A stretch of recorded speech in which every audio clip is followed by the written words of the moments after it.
I'll never forget the day after I had left Cecilia and moved to the house. It was about 2 weeks after I had moved in. Ria came to visit me. At this point, she also had questions running through her mind. I honestly wasn't expecting that.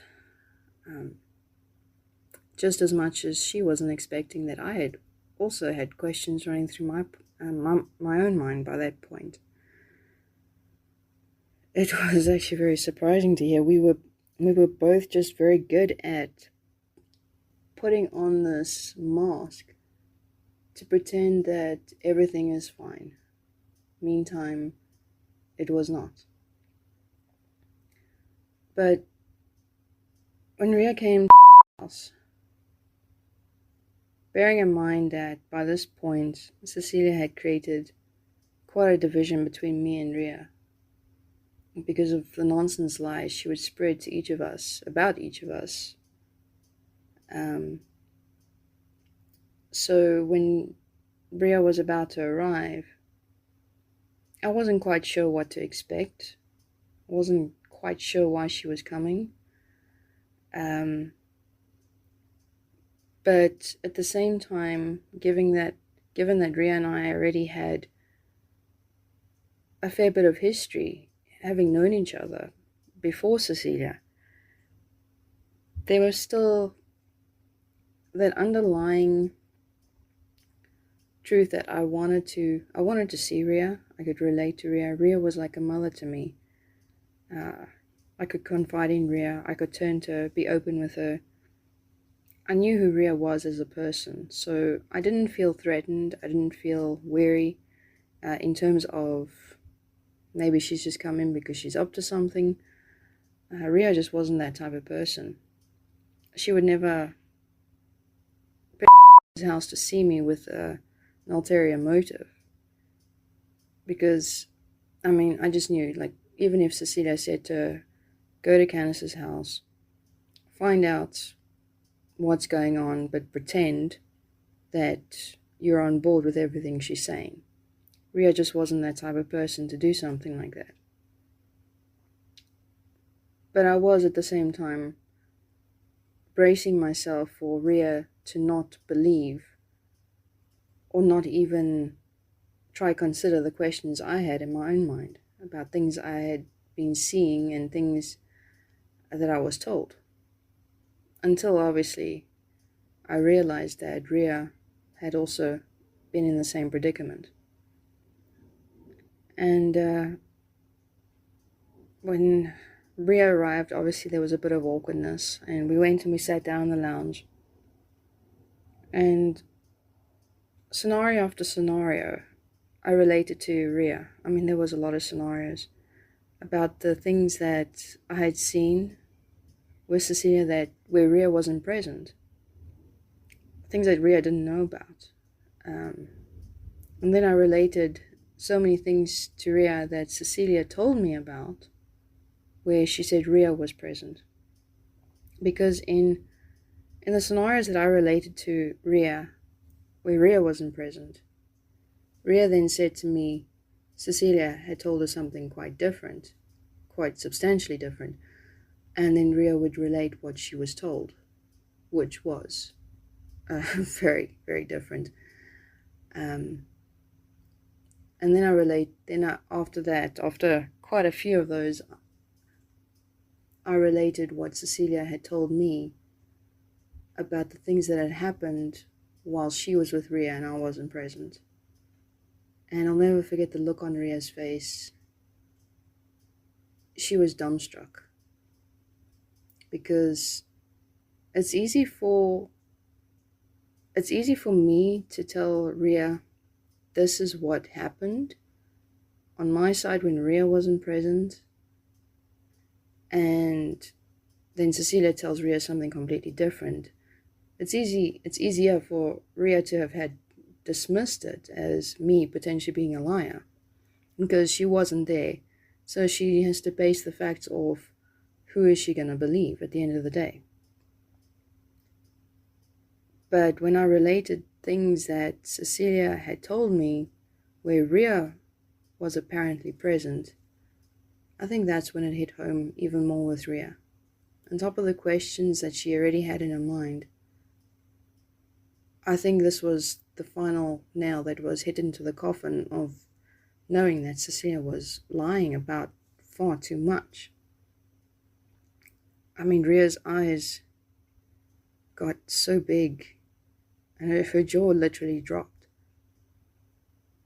There was this look of bewilderment, disbelief that she'd been lied to and lied about, shock, horror, dismay, so many different emotions, and obviously none of them being in any bit good. Ria was even getting choked up and wanting to cry. It was too much. Basically, in that moment, she was realizing that her world was actually crashing or starting to crash.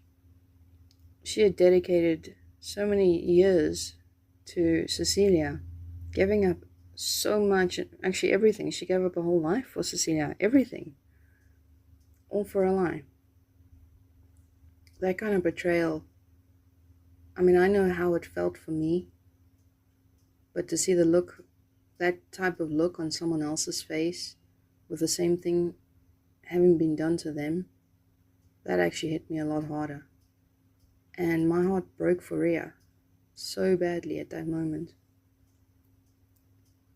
And then after that moment, Ria then opened up and said that Cecilia knew that she was coming to see me, that Ria was coming to see me. And of course, Cecilia then would relate the usual things about astraling and her DID parts, warning Ria that it's now no longer safe for her little ones to be. So, house, the little ones are going to stay in Ria's car and Ria's going to come inside. And so the story and the warning continues because I can't be trusted. And, and basically Cecilia implied that Ria was also betraying her in a way, in coming to see me. I don't know what reasoning Ria gave to Cecilia for coming to see me because she never mentioned it.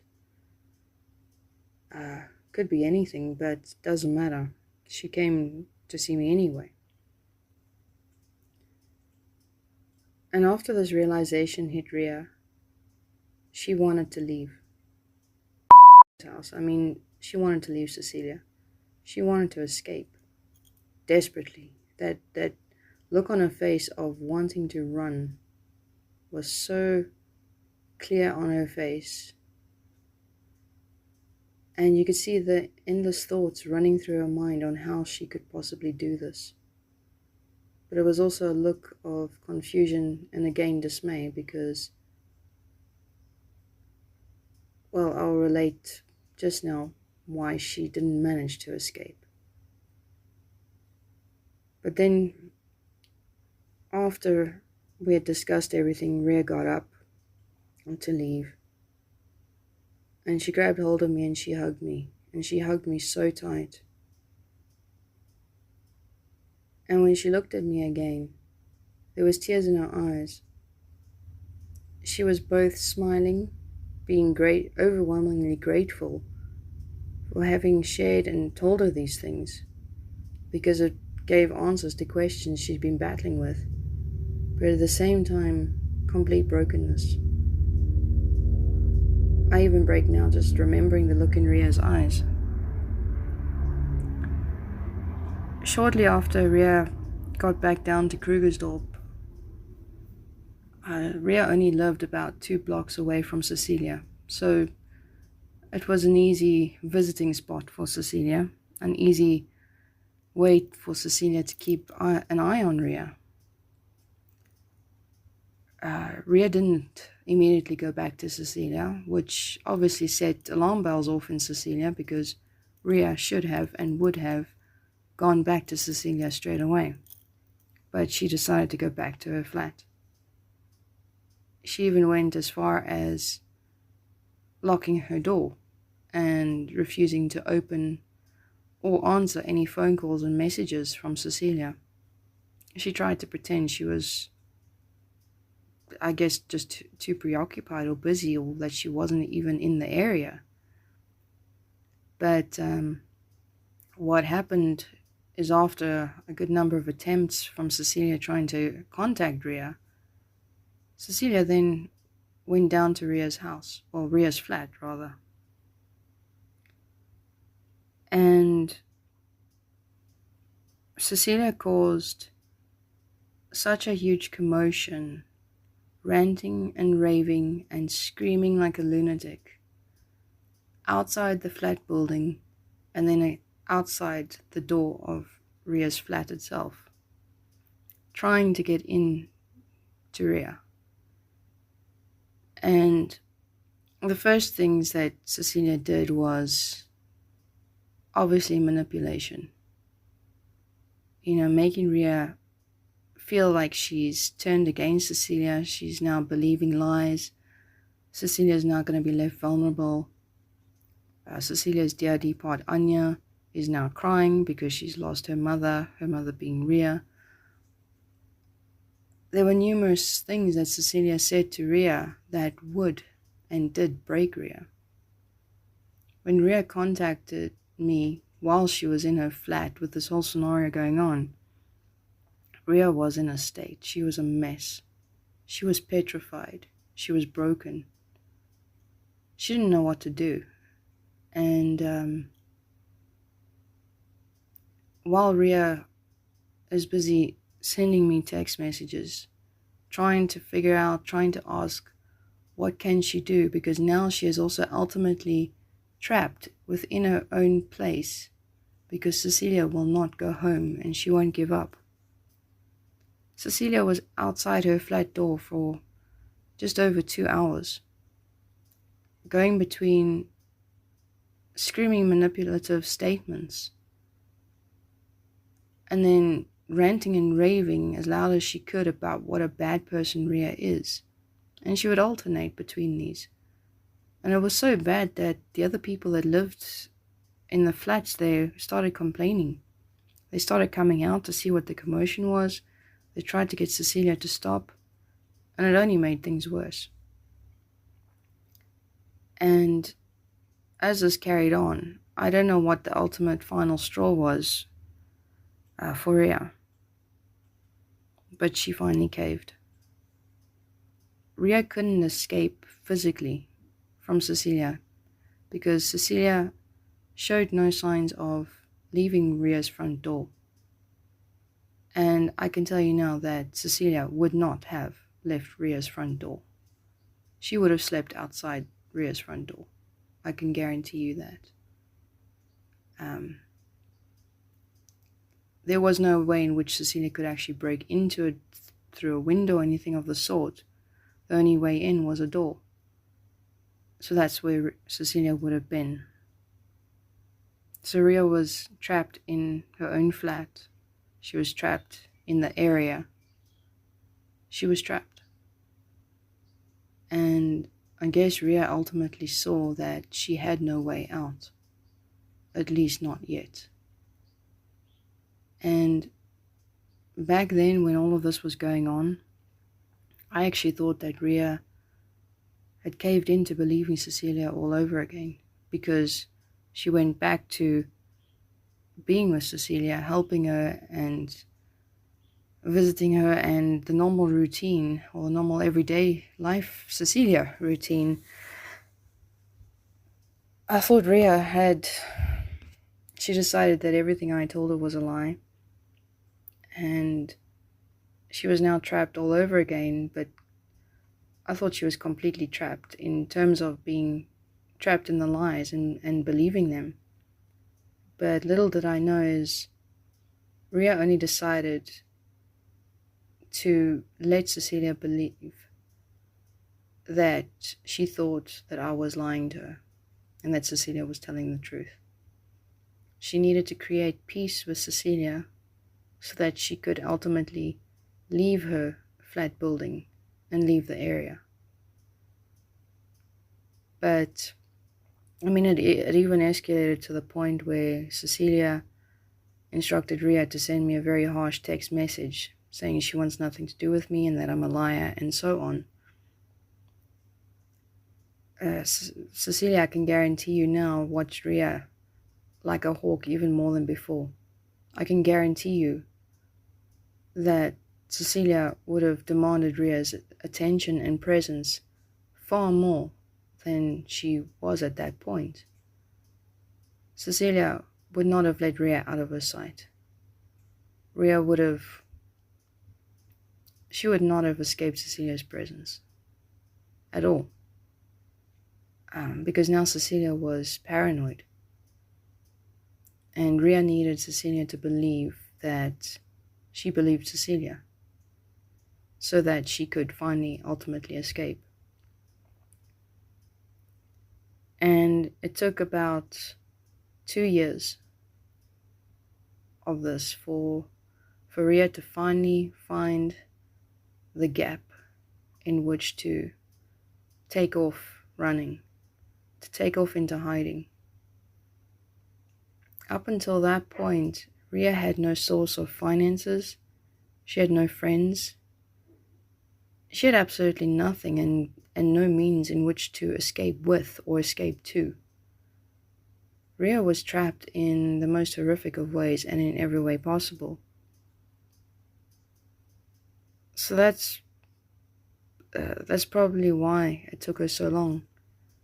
A combination of being physically trapped by Cecilia in every way possible, in addition to having nobody and nothing to help you escape from her. And 2 years after that scenario, there were reports that Ria had gone missing. And this is basically the time period in which the murders started being publicized in the media. And obviously my heart dropped, and a lot of people, they would have also assumed the same thing. I know a lot did. No one knew where Ria was. I asked so many people. Even her children were asked. They didn't know. They didn't know whether she was alive or dead. Ria's friends didn't know. Ria's ministry team, former and current members of the team, no one knew. Ria had just disappeared. And nobody could find her, and there was this sickening dread that Cecilia had killed her as well.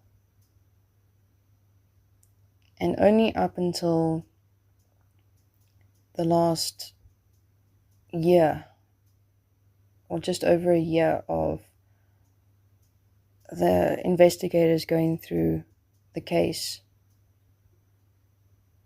they somehow managed to find Ria. I still don't know how they did. They won't disclose that, obviously. Normal, they disclose her identity now or where she is.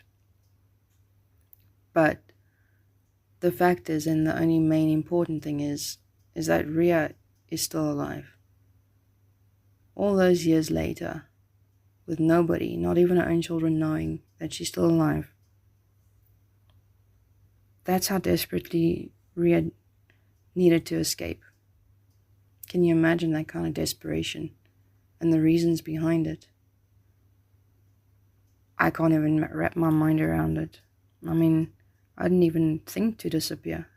I didn't think to change identity, but Ria went to every extreme. Can you imagine that fear that runs through Ria's mind? And that torment, and that shame. I know she carries so much shame. Shame for being fooled, and shame for having introduced so many people to Cecilia. But that I'll cover on another topic. But that's ultimately why Ria didn't manage to leave Cecilia earlier than when she finally did. I'm just glad that she finally did. And even more so than that, I'm unbelievably relieved that she is still alive. Even though she lives a very isolated life, none of which I'll go into detail about, she is at least still alive, and she is on the mend. And from when I saw her at the court, in the Johannesburg High Court, despite everything that had gone on with Cecilia, the regrets and the pain and everything that she still carries, she is on the mend and she is okay. And that's all that matters.